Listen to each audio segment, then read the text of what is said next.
Voici l'interface sur laquelle vous arrivez quand vous avez lancé PowerPoint. Donc, on remarque tout de suite un panel sur la gauche, ici, en orange, avec 3 boutons. Naturellement, PowerPoint est positionné sur le bouton « Accueil » par défaut. Dans ce bouton « Accueil », vous pouvez remarquer qu'il vous propose un raccourci rapide pour faire une nouvelle présentation. Vous avez également quelques petits didacticiels pour vous aider à prendre en main, à démarrer rapidement sur PowerPoint. Et ensuite, donc, il vous propose un raccourci vers différents thèmes prédéfinis voilà, qu'il a installés par défaut. En dessous, il est positionné par défaut sur Récent. Donc là, vous avez un aperçu des dernières présentations sur lesquelles vous avez travaillé. En cliquant sur Nouveau, vous pouvez soit partir d'une nouvelle présentation vierge, ici, soit partir d'une présentation d'un thème qu'il vous propose. Donc il suffira de cliquer sur un des thèmes, par exemple celui-ci. Voilà, vous avez un petit aperçu de ce que ça peut donner dans différentes couleurs et il suffira de cliquer sur Créer pour démarrer une nouvelle présentation avec ce thème. Vous remarquez également une barre de recherche ici qui vous permet en fait de chercher dans la bibliothèque de thèmes que possède PowerPoint. Lorsque vous cliquez sur Ouvrir, ici, par défaut, PowerPoint se place sur Récent.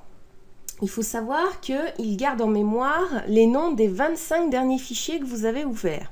Alors moi ici, j'en ai ouvert que 2 récemment, mais il peut aller jusqu'à 25 et si on va dans les options, on peut même avoir la possibilité d'en mémoriser jusqu'à 50. Il y a 2 options, épingler et aujourd'hui.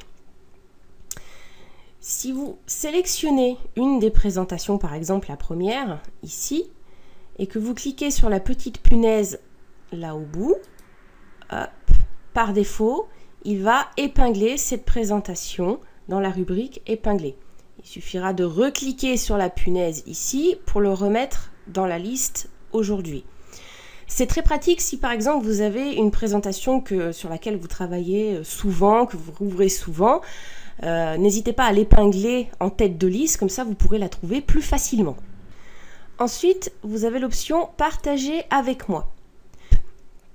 En fait, vous avez la possibilité de lier PowerPoint à une adresse Microsoft, donc une adresse Live ou Outlook. Donc il suffira de connecter votre adresse et ainsi PowerPoint pourra récupérer les différents fichiers qui ont été partagés avec vous sur cette adresse. Ensuite, vous avez l'option OneDrive.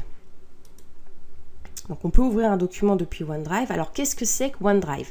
En fait, c'est la solution de stockage en ligne de Microsoft. Alors il en existe plusieurs, comme par exemple on a aussi Google Drive pour la solution de stockage en ligne de Google.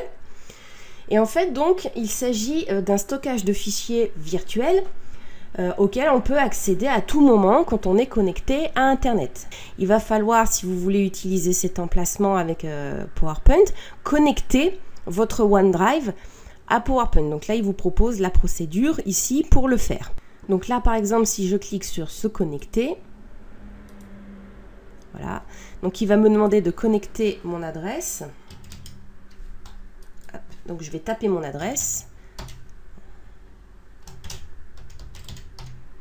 Alors l'adresse, une adresse Microsoft. Moi, ça sera une adresse Live, ça peut être une adresse Outlook aussi.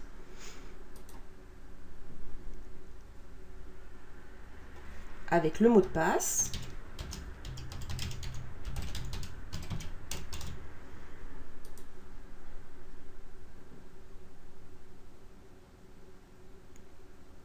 Voilà.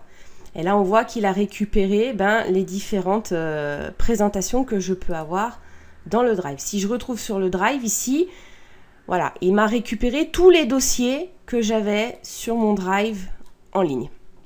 Donc en fait, si vous voulez, un Drive, c'est un petit peu comme un disque dur, mais sur Internet. Là, vous avez accès aux différents dossiers de votre Drive. Vous pouvez ouvrir des présentations qui sont dans ces dossiers-là. Par exemple, voilà, dans mon Drive, moi j'ai 2 présentations ici que je peux ouvrir directement dans PowerPoint.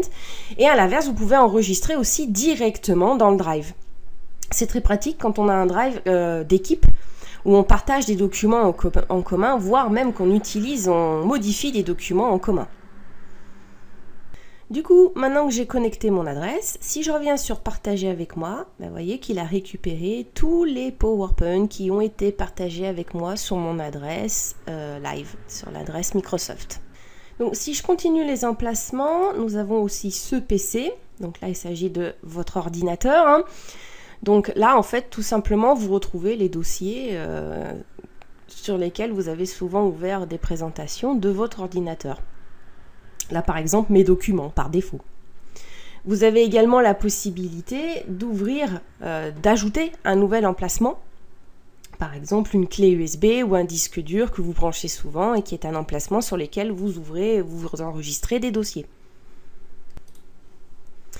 Et donc enfin, on a la possibilité d'aller choisir un nouveau dossier, un nouvel emplacement pour enregistrer ou ouvrir des documents.